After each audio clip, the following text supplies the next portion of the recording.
Police officers of Reddit, what was your they could have gotten away with it if they had kept their mouth shut moment?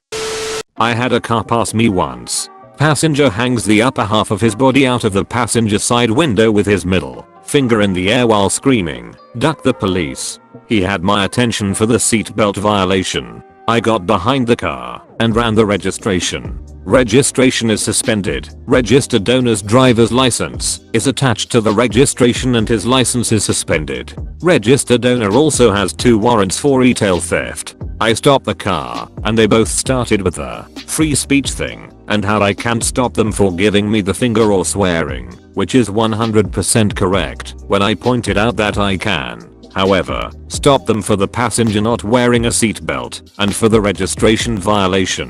Suddenly they got quiet. Driver got arrested for suspended license and his warrants and the passenger got himself a citation. The driver's vehicle got impounded. Moral of the story, tell your passengers to shut their mouths. Had that guy not been a moron, his buddy would have been homeward bound.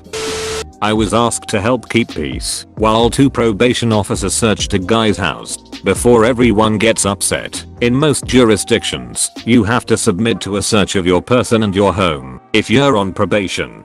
During the search, a PO lifted the probationer's mattress and said monotonously, "Wow." The probationer got upset and said, "Yeah, it's f***ing meth and a gun. Arrest me, I don't give a fuck." Turns out the PO found a huge dildo, but after the guy opened his mouth, the PO lifted the mattress more and found a bunch of individually wrapped grams of meth and a Glock 17. The PO said that seeing the dildo was enough for him to ignore the mattress, but because the guy said something, he kept looking.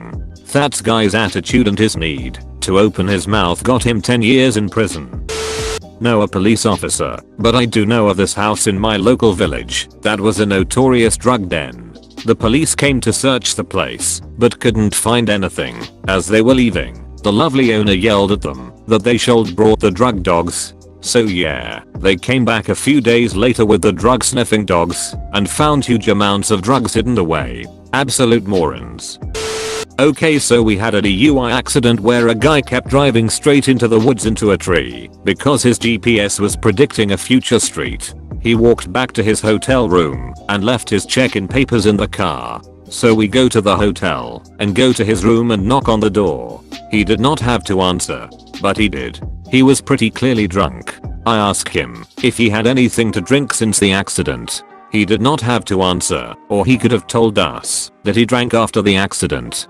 He said, "No, I haven't had anything to drink since the accident." And where I'm from, you have 24 hours to report a property damage only accident. So it wasn't even a hit and run. So as I'm locking the guy up, he tells me he's a lawyer. I told him I hope you're not a defense attorney. But in his defense, he was drunk.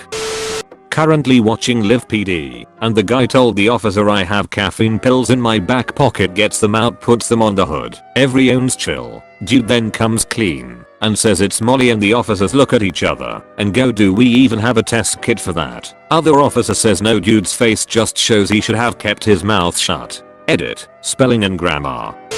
Not a police officer, but my mom once managed to talk her way into a lesser fine for a traffic offense, but wasn't satisfied with that, so managed to sass her way right back into the full fine. Sigh.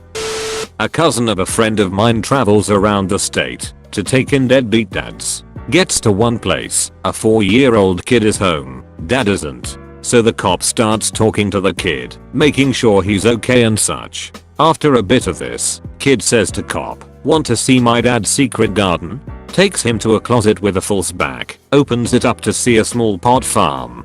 Guy gets home to a few cop cars and a few chargers. Pull over this guy for expired tabs. Ask for his ID and he's feeling around for his wallet. Can't find it. He says, "Ah man, I'm one of you. It's cool." "Oh, what department?" Oh, actually I'm a security guard, but same thing. I'm polite. "So where's your ID?" "Oh, it's in the..." and he motions to the trunk. "It's in the trunk." "Actually, no. My BS radar is going off." "Okay, want to get your ID out of the trunk?" "Nah, I don't have it." He starts looking around for another story to use. But now I know I'm supposed to stay out of the trunk. He's also not giving me any more information. "No ID, then I have to take you in and get you fingerprinted." I'm going to get into that trunk one way or another. He's looking like he's lost. I ask him what's in the trunk, but he's not talking anymore. We pull him out and get him in cuffs. Another officer takes him to get ID through fingerprints. Since his car is expired past 6 months, California, we tow the car. In the process of getting ready to tow the car, we need to take a quick inventory. In the trunk was a police uniform with fake patches and a metal badge. No gun, but a duty belt. He also has stacks of child porn.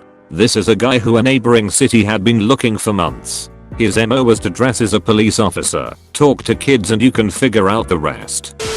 Not me, but my boyfriend. BF's working overnight when a guy comes through town doing 35 miles per hour in a 25 miles per hour. BF pulls the guy over and asks for his documentation, license, registration, insurance.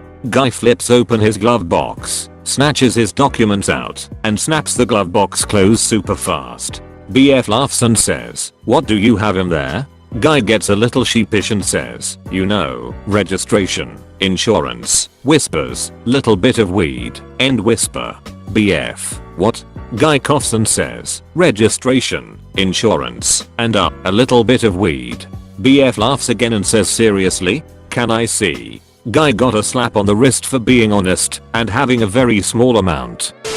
Not a cop, but pretty applicable to the thread. When I was in high school, I liked to park in parking spots that cars had parked poorly next to, just as a duck you. One time I was at a high school football game and a Jeep had parked like it. He was nearly halfway into the spot next to him and parked at an angle. I was driving a 98 Chevy Silverado, big old pickup truck, at the time, and I had my brother help guide me into the spot, so I was perfectly in the lines. That made it so the driver door was completely impossible to get in. I took a picture for the novelty of it and went on my way. When I got back to my car, the Jeep was gone and every panel on the passenger side of my car was keyed. There was an officer nearby, so I told him about it and showed him the picture. He told me there's not a lot they could do because there were no witnesses, but he'd give it a shot. He looked up their license plate, called them and asked them if they had done it. They confessed and ended up having to pay $1,600 in restitution along with getting a felony.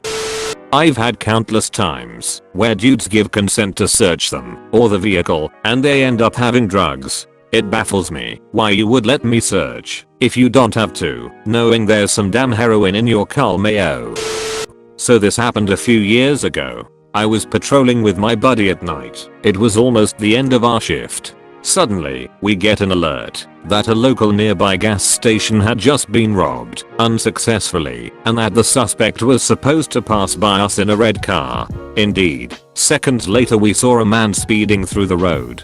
Details on the side, we ended up courting him on a dead-end street. When my buddy was handcuffing the suspect, I asked the suspect if he had had something to do with the robbery. He repeatedly said, "I have never been there." Ask the ginger lady. Turns out the cashier that night was an old lady named Marcy, covering up for her ill daughter, whom had never been able to identify him since he was wearing a black mask during the robbery, which we never found. Marcy had ginger hair. Fortunately, the suspect was kind enough to inadvertently confess the crime. How could he know the appearance of the cashier if he had never been at the crime scene? The jury thought the same. The absolute best example of this has to be Dennis Rader K. Pointer, the BTK killer.